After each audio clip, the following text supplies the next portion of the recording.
Hey, what's up, everyone? Welcome back to the Pack Leader Podcast. This is Season 5, Episode 4. We got here Matt Hoelke. BB, how we doing? Doing good, Coach. How are you? Good. How was everyone's Thanksgiving? Wonderful. Nice. What'd y'all do? Mine was good.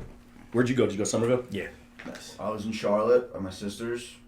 Had some good food every single day. And yeah, it was good.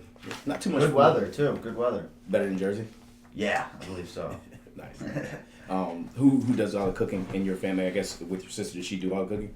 No, she doesn't really cook much at all. She kind of was like showcasing for the her boyfriend's parents, so she tried her best. It was good. Nice. It was a little group effort action, and then back home it's usually my dad. My mother does like some of the side dishes from her like German roots, you know. So like some side dishes like sweet potato pie and all that. Okay. Nice. Casseroles too, all good stuff. Good. What about you, BB? Did you do the cooking or who? No, I did zero cooking this year, which was a nice change of pace. Yeah. Went to my mother-in-law's house, had some good food there, and then went over to my grandma's house. Missed the dinner portion, but went over for the hangout portion and had a good time, made some good food. It is definitely casserole season, though. You're right. There you go. Yeah. Nice change of pace after having the team here last year for Thanksgiving, where had to make all the food for the team Thanksgiving and then go cook for my fam too. So it was good. I was only in charge of the turkey this year. Almost burnt the house down. They tell you to like drop the turkey in the water, like, you know, put it in the deep fryer pan or whatever, fill it up with water and like do a little mark. That way you know how much oil to put in it.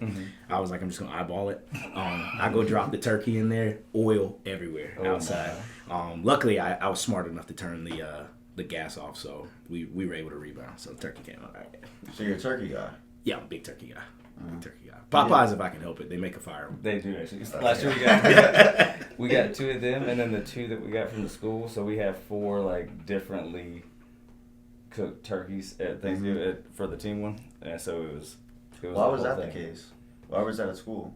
What? Like tournament? They give out turkey. They used to give out turkeys here. Right. No, like why were the guys here? Oh, because we actually the clash which we're going to this weekend was a little earlier, so we really couldn't afford to let everybody go home. So we just threw down at Si's house. Shout out to Si. So I wasn't even home. We just took over his house. But it turned out good. So play some basketball. Somebody ended up having to go get stitches. Malachi cut his arm or something on like a screw hanging out of the basketball goal or something because it was low enough he could dunk on it. Right. It was chaos. But anyway, yeah. So we're here with Matt Hoelke. He is a Division I transfer who came in this past fall from the great state of New Jersey. So I'm going to turn it over to Matt. We just kind of want you to introduce yourself, talk a little bit about your journey from high school to Rider, and then kind of what led you to Newberry. Yeah, so like Coach said, I'm from Rider. I went to Rider University, some South Jersey. At the end of my career at this point, but what got me to Rider was it was a weird time. It was like right when COVID was starting to happen, and luckily we got the state tournament in beforehand, and I did all right there. Did well. Was a state finalist. Had a good tournament. But before that, I was committed to John Hangy and Coach Nick Bedleon at Rider University, and they pretty much gave me an opportunity. I remember meeting Coach Hangy in the Seagulls wrestling room. One practice, he was doing like technique, and we hit it off, and also just like the work ethic and everything that he was like, the little different characteristics that he said that would be great, like transition into the wrestling room up there in Lawrence. And yeah, so the relationship started then, and then followed up with being at Rider for 4 years. Met some great people, had a good time, and yeah, that's what got me to this point. I did 4 years. I did my redshirt year was my freshman year. Did 3 years post after that, and then my last year here at Newberry now. Nice. And yeah, you graduated from there with your bachelor's. Well, that was in what, business? Correct. So I got a supply chain degree and a management degree. Nice.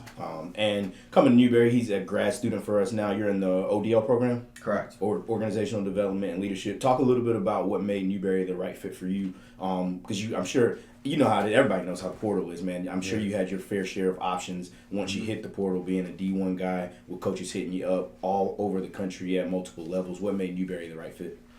Yeah, so not many coaches, I guess, did the effort, put in the effort of like what I really wanted, other than like Coach Deral. Like one of my big things was I was already looking, because I graduated and I was really interested in like joining.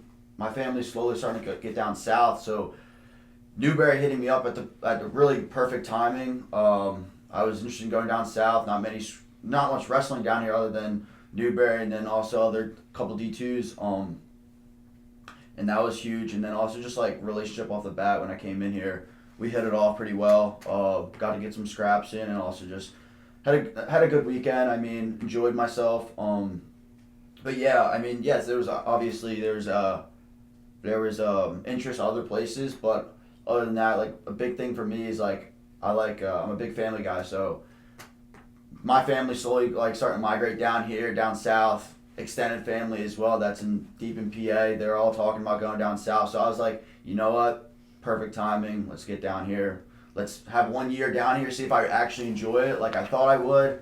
And yeah, for the most part, this little areas, it's all right. But I know there's other places that are down here that I can also adventure to in the future if that happens. Definitely. It's actually pretty funny that you mentioned that, because it's not uncommon that guys from Jersey specifically do that whole transition. Yeah. Like Matt Oliver, who's a former All-American for us, he's the head coach at Huntington in Alabama. His family kind of did the same thing where he got here, did some years, and by the time he graduated, they all migrated down this way.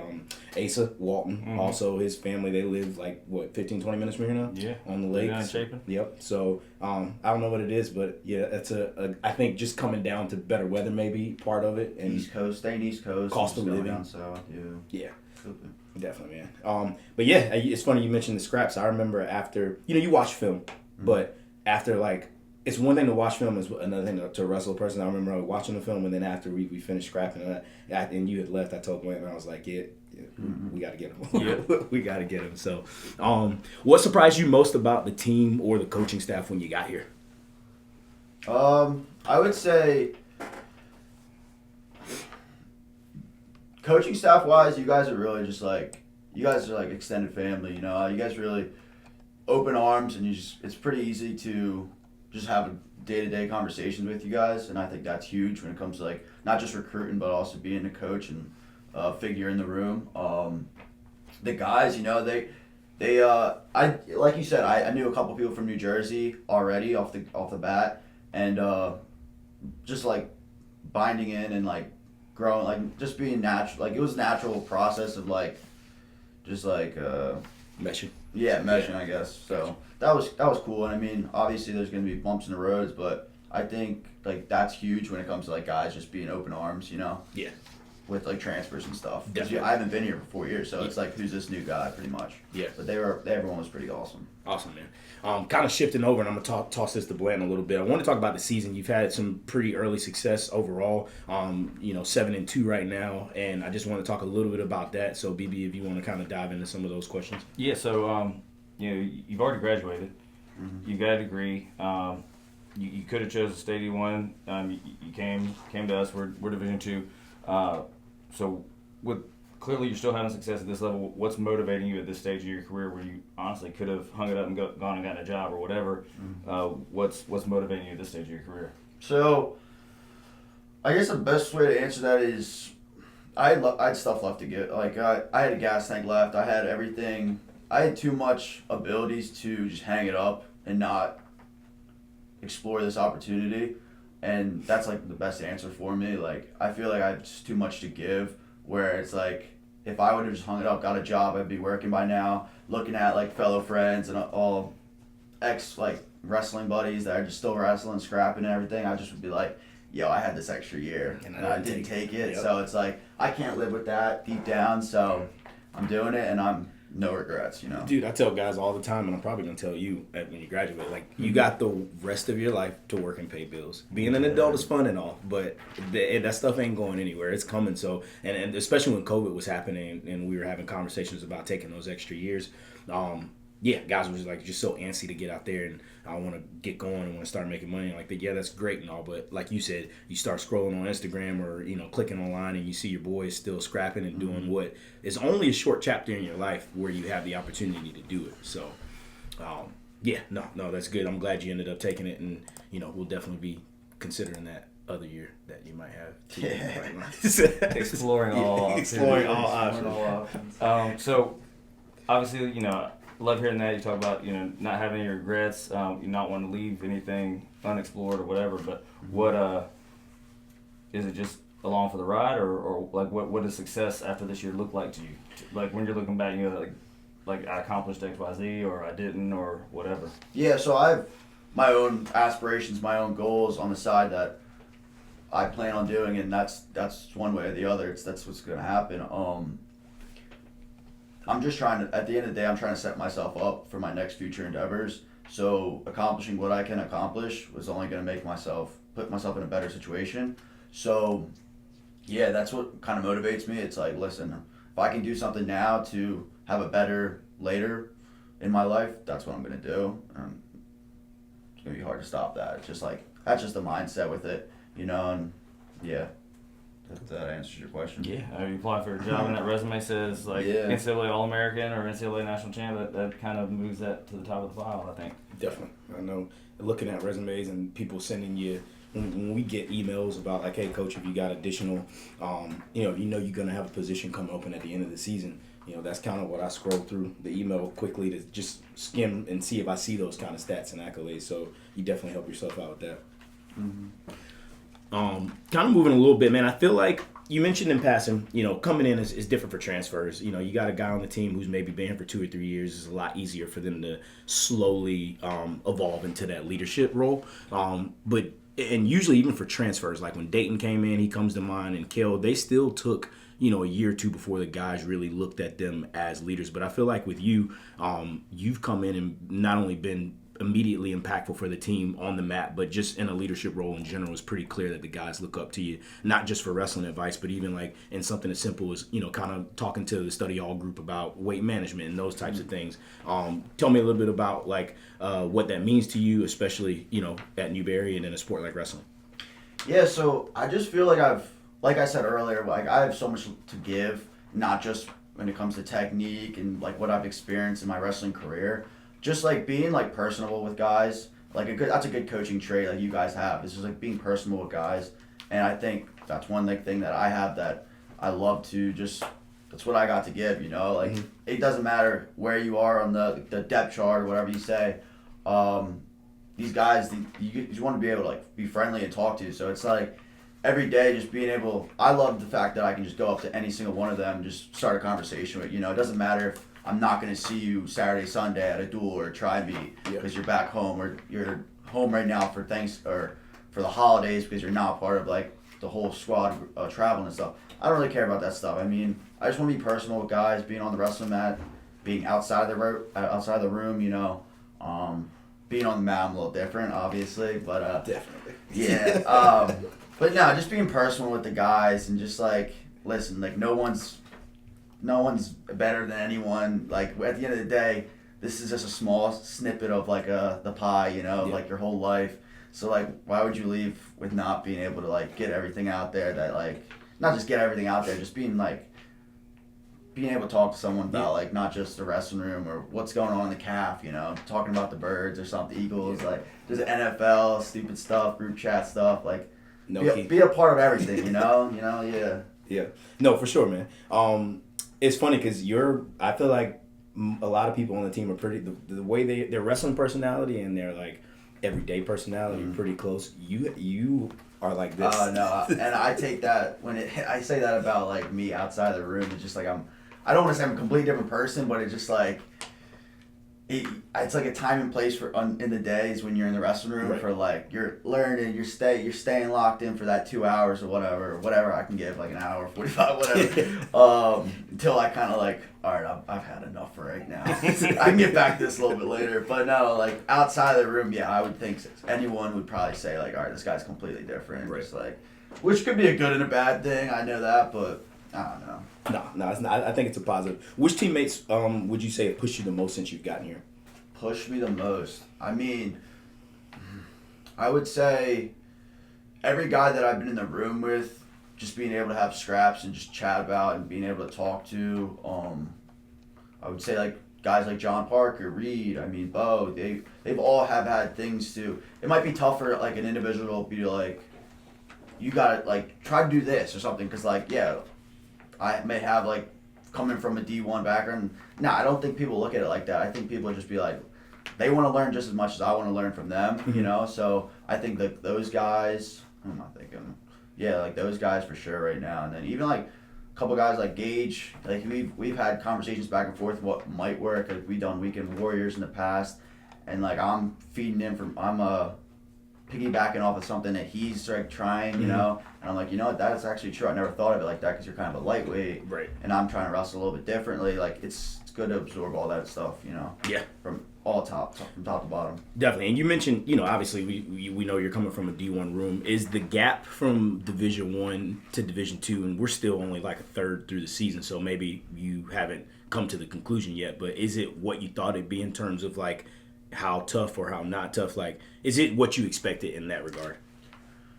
I would say I didn't know anything. I didn't really, to be honest with you, I didn't expect to know anything. You know, Okay. I always would say to someone's like, if someone asked me that kind of question, I'd be like, I have to wrestle them, see like D2 guys, see like what's the big transition is. I don't think it's like anyone any day can lose a match. You know, can have a good or bad day. That's why I kind of take that mentality into every single match. I don't care what your record. I don't really know anything. I like to not know anything really and just like go out there and. Unfortunately, if you're in the path of that day, you're in the path of that day. Yeah. Regardless of where you're at, Right. rankings wise, you know. Yeah, and I only ask because, like, you scroll through the comments. The guy whose name I will not pretend to pronounce, but the Wartburg guy who transferred, I think he's like an 84-97 for Iowa, but he was a D3 kid, 3-time champ. You scroll through the comments and everybody's like, oh, yada yada, he's just not going to get it done. And then he's having a phenomenal season, right? Like at the Division 1 level, knocking off all kinds of top 10 guys, and then being on the recruiting side of things too. I just feel like a lot of guys assume that if you're Division 1 or if you're a Division 1 recruit, like you're just gonna come, walk through the Division 2 tournament. So I appreciate like your approach to being, no, anyone can get beaten any day. Like I have no expectations. I got to put my shoes on and I got to scrap, regardless of who's in front of me. Right. Yeah, I think that the biggest difference ends up being primarily the depth. I think some of your top guys at each division are probably generally comparable, but your top maybe 2 or 3 D3 guys can compete with like the top 8 D1 guys, and your top 3 or 4 D2 guys maybe the same situation. If all the All-Americans enter the same tournament, it's going to be probably mostly D1, couple D2, couple D3 maybe, that sort of thing. But the depth is really, I think, where the separation is largest, and I think some of that's trickling down from the roster cap in D1. That's true.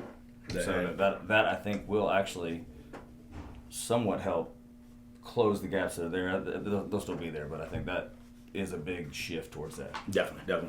I want to talk a little bit about your, just life outside of wrestling. We know you got that box checked, but just in an effort to give listeners a little bit of insight into who you are outside of wrestling, which we talked about a little bit. You like that crappy team, I think it's the Birds or something like that. Right now, yeah, maybe a little bit. What's something that teammates would be surprised to learn about you?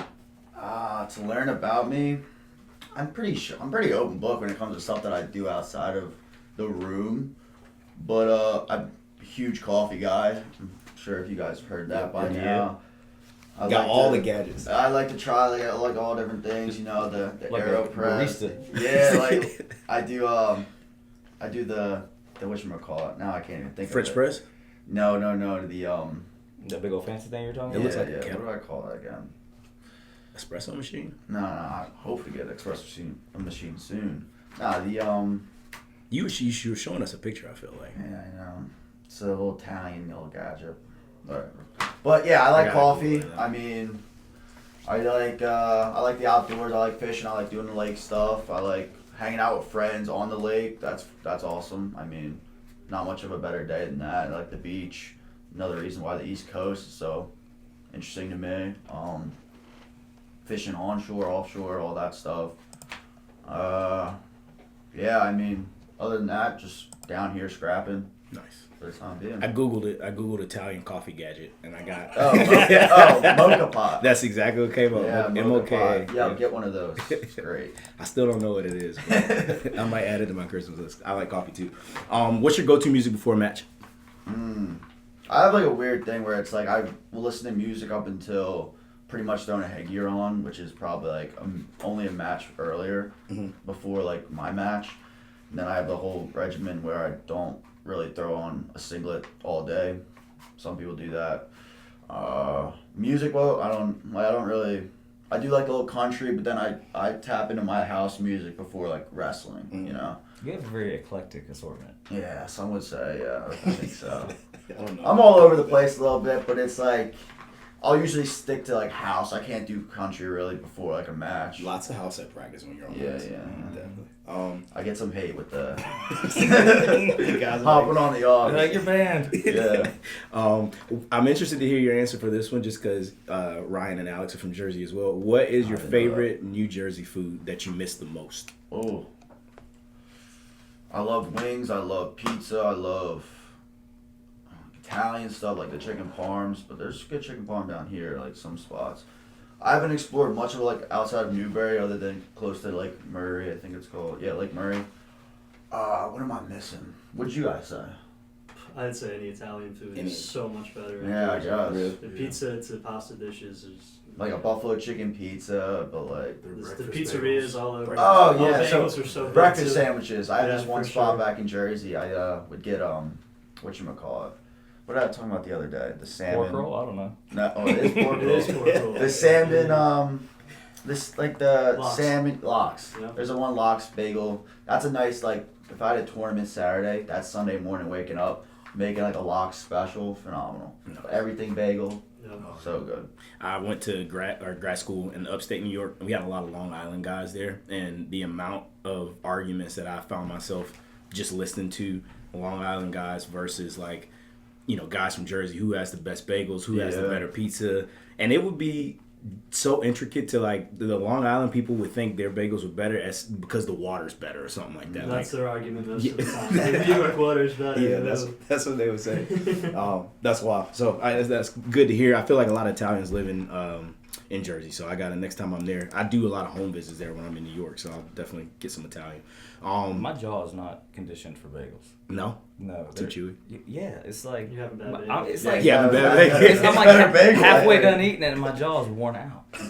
You getting the wrong bagels apparently. I just a biscuit. Put it on a biscuit. I do prefer a biscuit to a bagel if it's done right. Time and place. Time and place, fair. Cool. Well, kind of closing down, man. If you could give one piece of advice to younger wrestlers looking to make an immediate impact like you have here, what would that be? I would focus on really focusing on like how focus less, make wrestling more of like having fun rather than a chore, like if this is a chore when you're young, you're not gonna really love it, you gotta love what you're doing. And I think like mentality is a huge thing, so focus on your mentality game as early as possible, because I think that's like a big like switch when it comes to like we talked earlier at D1 to D2 level. It's like mentality could be a huge thing, and just in general, just bring it every day. I mean, work hard, leave everything out there, so there's no regrets. There's no, I should have did this or that. That once you have a clear mind, like you've done absolutely everything possible to put on your best performance, the rest will take care of itself. Awesome. I think that's great advice. Especially because when you get these younger guys that have been, especially like in Jersey, you've been wrestling since you're like 3 years old or something crazy. Yeah. And that's where they come to us, and because they have been taking it so seriously and like a job and not having fun with it, coach, I'm burnt out. I'm spent. So I think that's awesome advice. Lastly, who do you want to shout out? Family, coaches, teammates, anybody for any reason? Shout out you guys for being who you guys are. You guys are awesome. Cool. Shout out my family, of course, my mom, dad, my sister, huge supporters throughout my whole career. Shout out. Extended family, I mean my cousin, he's starting his second year up in Lake Erie, cousin Connor. He's going to be a good little wrestler. Hopefully we can get down here on a visit maybe in the springtime. Let me know.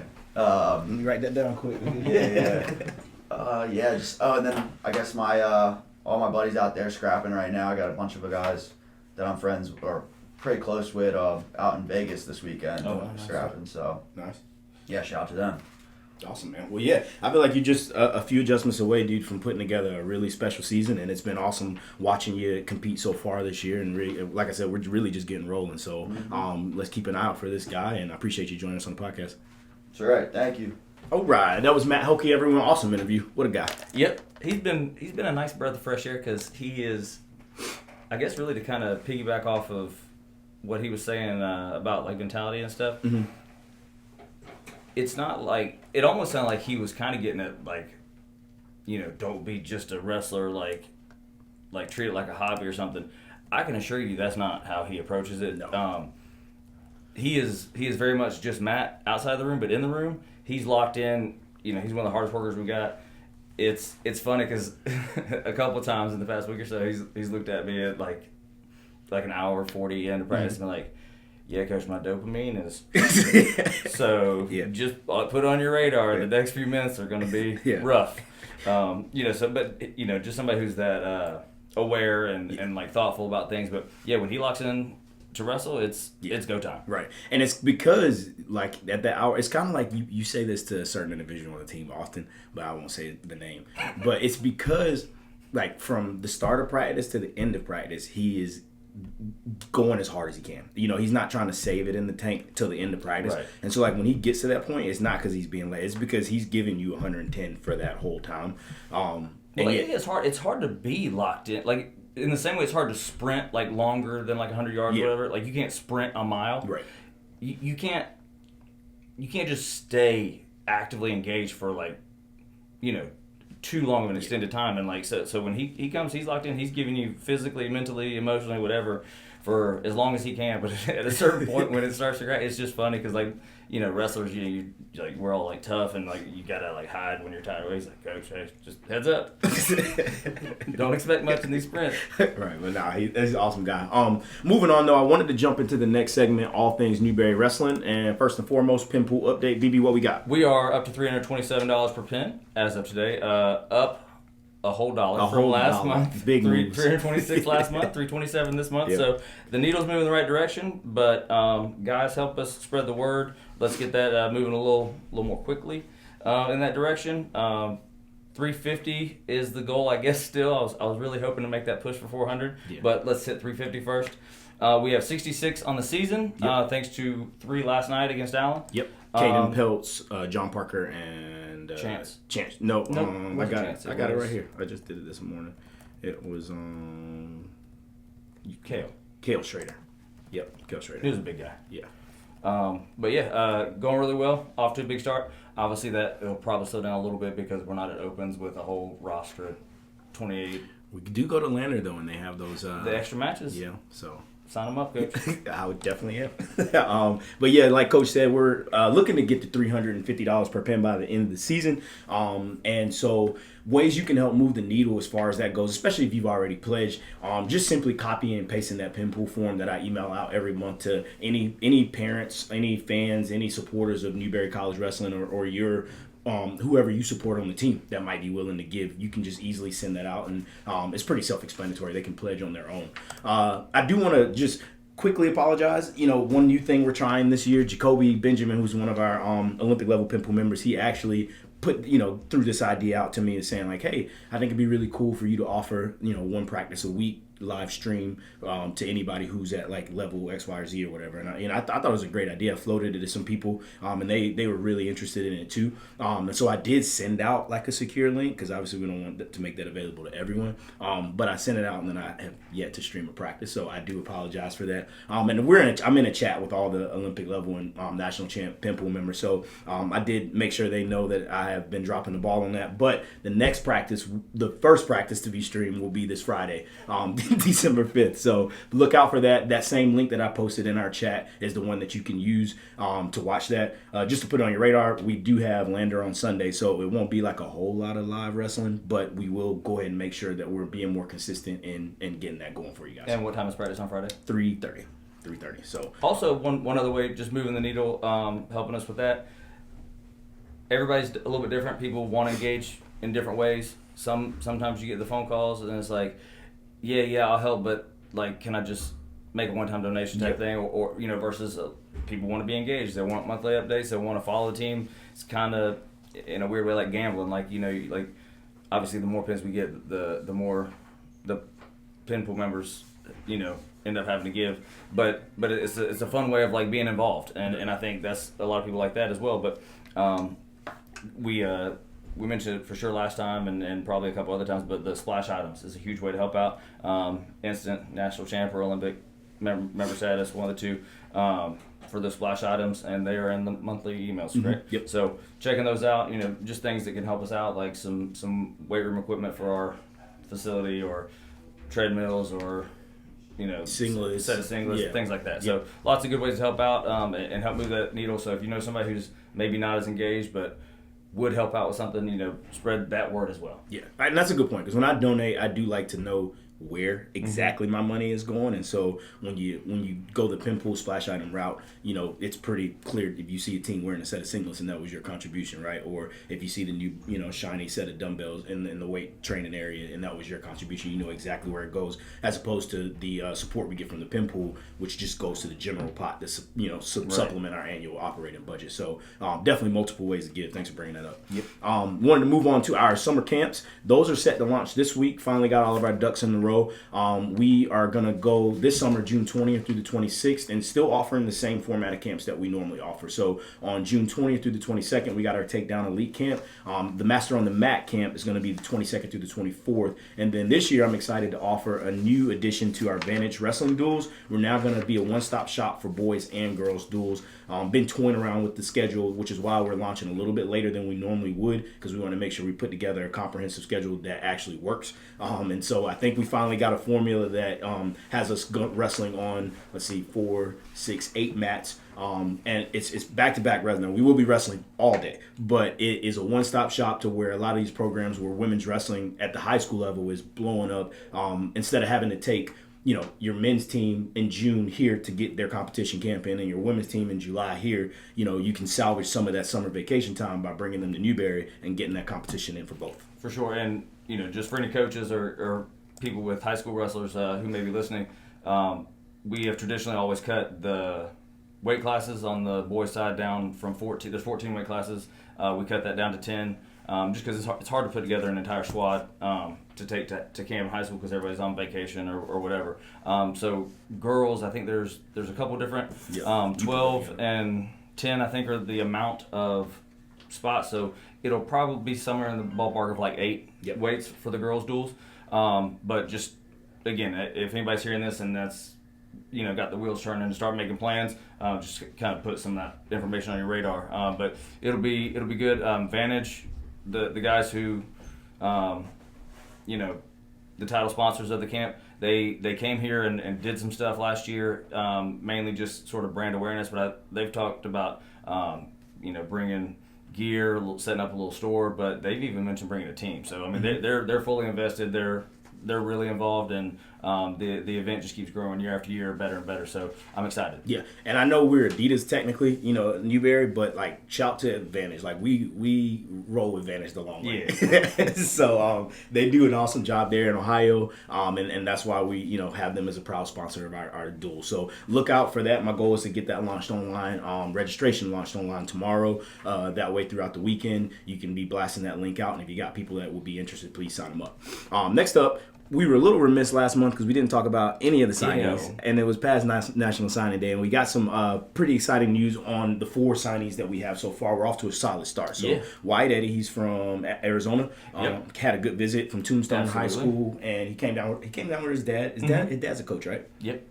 So coach's kid, and as with anything, you're getting what you're getting with the coach's kid, and that's why we're really excited about him. He's going to go the ROTC route. Also, Cal Franklin from right up the road in Chapin, South Carolina. He is the first ever. You could fact check me, but I'm pretty sure he's the fact because you're good at that. I'm pretty sure he's the first ever men's wrestler to win the competitive and prestigious Presidential Scholarship Award. And so there are 3 people that won that award. It was him, it was Megan Griffin, and Destiny Wright. And so just really exciting for men's wrestling to bring in somebody who is at that caliber academically, because it's a comprehensive award that you win on the basis of everything, not just your academic merit, but what you're doing in the community, what you're doing in the classroom. And it's a pretty rigorous process. You come here, they run you through interviews and all kinds of things. Yeah, so it's basically like you're applying for the scholarship is almost like submitting your resume. Yeah. And then you have to become a finalist to get invited to the interview portion or whatever. Then of all those, I think you got to write like an essay or something. I mean, it's a multi-step, really whittling it down, and to have Kyle come out on top was really cool. And he's one of the guys who's kind of been around for years, for a while. Yeah. Started with the Weekend Warriors and was in the club, and John Parker and Reed and those guys. JP for sure. These guys have been coaching him up, so he's been tied in the program for a little while, and it's awesome to not only see him sign with us, but to get that award is cool too. Definitely. President Harpool actually said in a short statement, he said, "We're thrilled to welcome Calvert, Megan, and Destiny into the Newberry College family.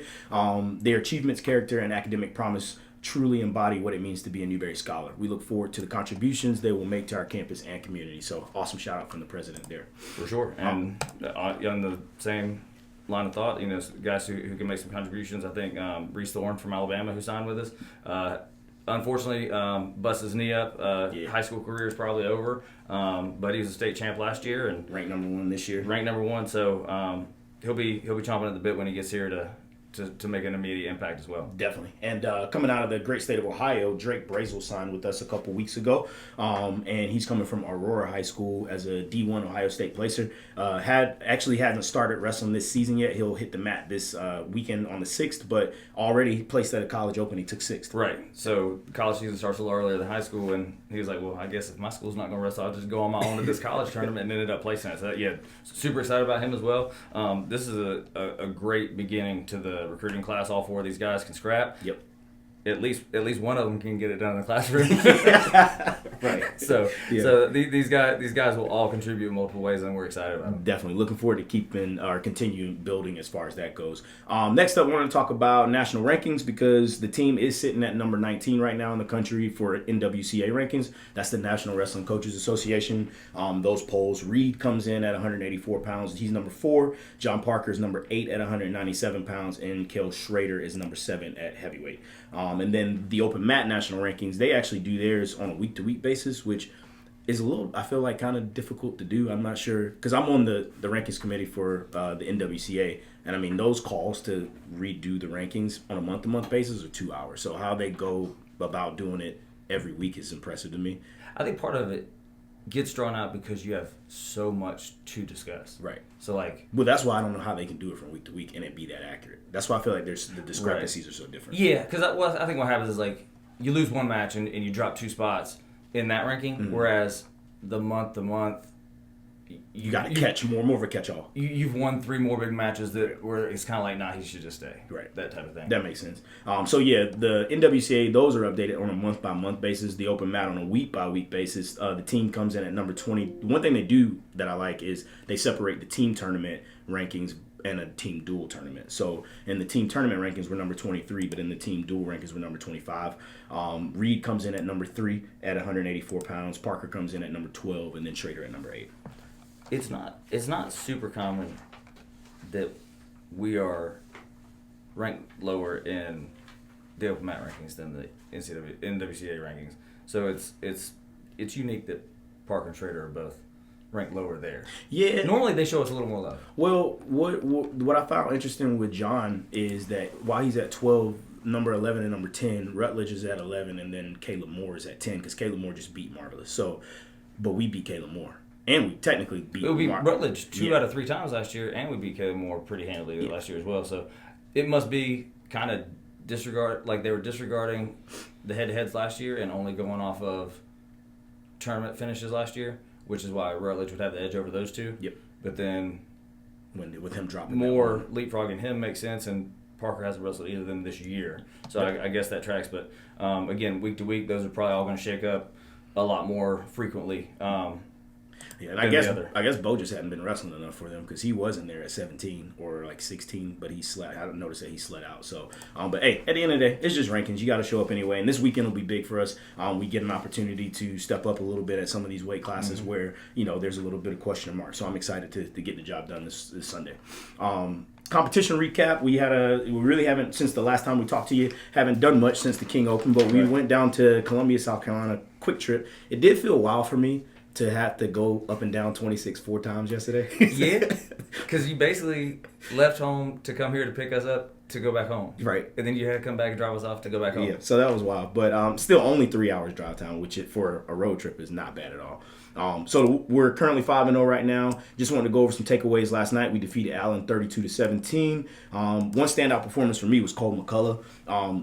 Match starts out, takes some hard clubs to the head. Mm-hmm. Actually, the guy ends up giving up a point for unsportsmanlike conduct because the ref told him to cut it out, I think 2 or 3 times. Right. But to see Cole flip a switch and in a good way, not like letting it get to him. No, not at all. All right, if that's how you want to play, we'll play. Yep, got on top, ran that bow and arrow. It was good to see. So he's 7-3 right now, having a solid season. And I think out of the 10 matches or 12 matches last night, he was one of my standouts. For sure. And it was one of those things too.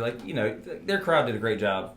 So, but it's kind of annoying when you're the away team and their crowd's for stuff that's not we're out of bounds. Right. Yeah. So I think Cole got tossed a little bit, but he only got tossed because they were already going out, and I think he just let up a little bit, because they were out. He ended up laying on the hardwood. I'm glad his head didn't. Right. Yeah. That's how out they were. Yeah. And their whole crowd's it was a pretty throw, but anybody can make a pretty throw when you're letting them. Right. But when he came back and returned the favor to pin him was really nice. His brother Ethan was like, yeah, we throw people. They are wild. Ride or die. I love it. And just more consistency from our leaders. Another takeaway from me, Pelt, Hoelke, who was just in here, J-Rock, Schrader getting it done as expected. And then on the extras, it's always good to pick up W's as well. Gillyman sure. and Chance. Yep. Ben's looking good. He's up a weight, so I think that's where he's still kind of feeling himself out a little bit. You could tell a little bit of exercise and strength was giving him a little trouble with a couple of the openings, but here lately he's really looked good. Yeah, definitely. I wish he'd catch a low shoulder at half a little more, but we'll keep working on that. You need to rename those things single legs, and then he would do right. But yeah, awesome performance last night. Next up, we have the Carolina Clash on December 7th, which is Sunday, and I will go over the schedule quickly because I have that in my inbox. We will wrestle 3 matches. We wrestle, and actually, Lander does a great job in providing extra matches in another gym too. So we're taking 24 guys, and everyone will get a good amount of matches. When I was doing the travel roster, it was just, who do I just take off the list? Because the whole roster basically was going. Right. Much easier to do than normal where I've got to go get the guys and add them. Right. So round 1 is at 9 a.m. and we will wrestle on mat 1 against Glenville State. And then round 2 is at 10:30 a.m. and we will wrestle Lander on mat 2. Round 3, we have that one off, actually, and that's at 12 p.m. And then round 4 is at 1:30 p.m. and we'll wrestle LMU. So we got 3 matches that day. Looking forward to getting down there and getting after. And then, like I said, those extra matches will be going on in the other gym. Matches will be streamed too, so I'll make sure that link gets posted to social media and also in our group chat so our guys can disperse it as well.